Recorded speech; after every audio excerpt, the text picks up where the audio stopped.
Early Sunday in May 2020, in the middle of our lockdown, a group of us got together, almost 30 volunteers, at a camp north of Pretoria called Makhuku camp. It's a squatter camp, and Makhuku means a squatter or a shelter. And we had what I thought was lots of food. The men were put on one side and the women on another side, lining up. Martin was one of the organizers. I'm sure spent a lot of time organizing, building relationships with the leaders of the camp. And there was amazing order and peace the Sunday morning, beautiful autumn morning, with winter knocking on the door. There was a worker from the Department of Community Development, Tswane community of, Sunday is an off day, but because she loved the people and was concerned,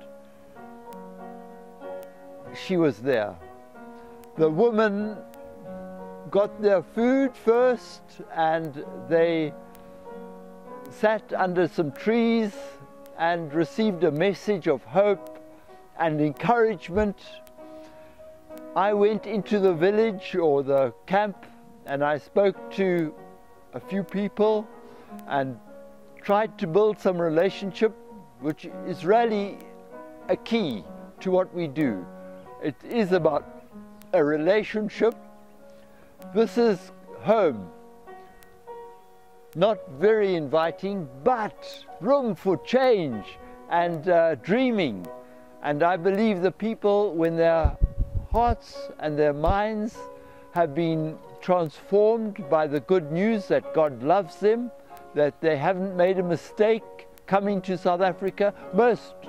This Calvin, for example, I consider him a friend. I texted him, I said, you know, what is your surname, Calvin? He said, Danger. I think he thought I meant, what is your nickname? Anyway, the men received an amazing message from Darren.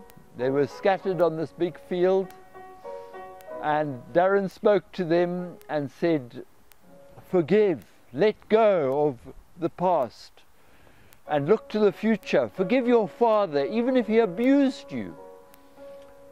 Forgive your father if he left you, abandoned you, or if you don't know who your father is. And I know in my life, I had a loving father. He gave me the best education he could afford. They sacrificed a lot, and I wasn't satisfied, and I criticized him. And judgment towards others is a most destructive thing, because judgment comes back at you. And so I had to forgive myself. It was a process. To forgive is a wonderful thing. The food seemed to run out. People were just coming. And in the end, there was enough for everyone.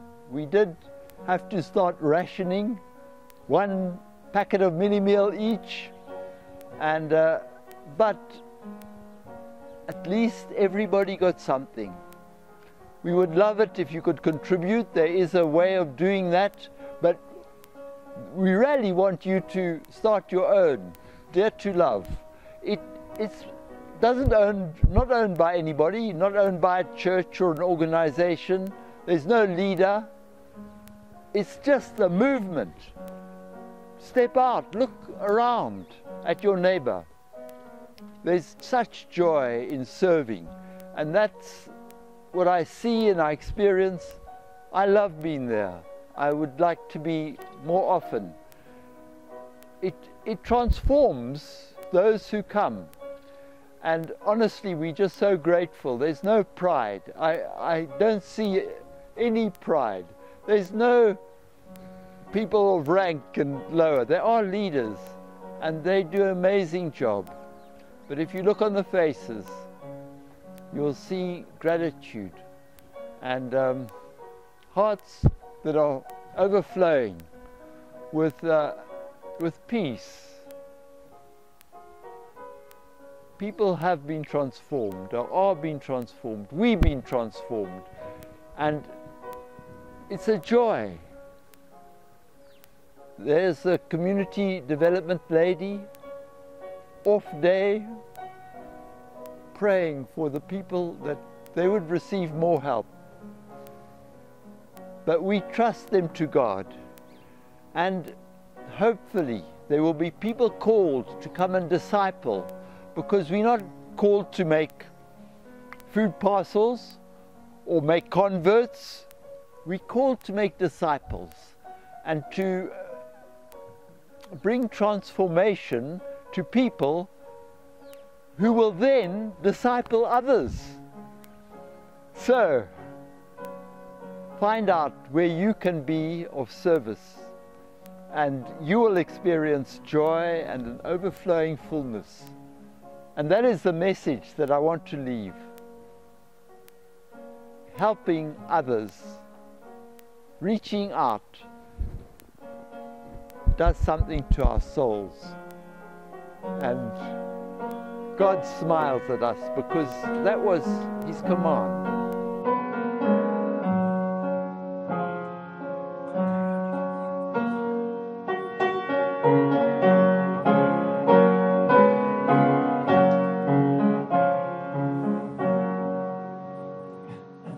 Lovely.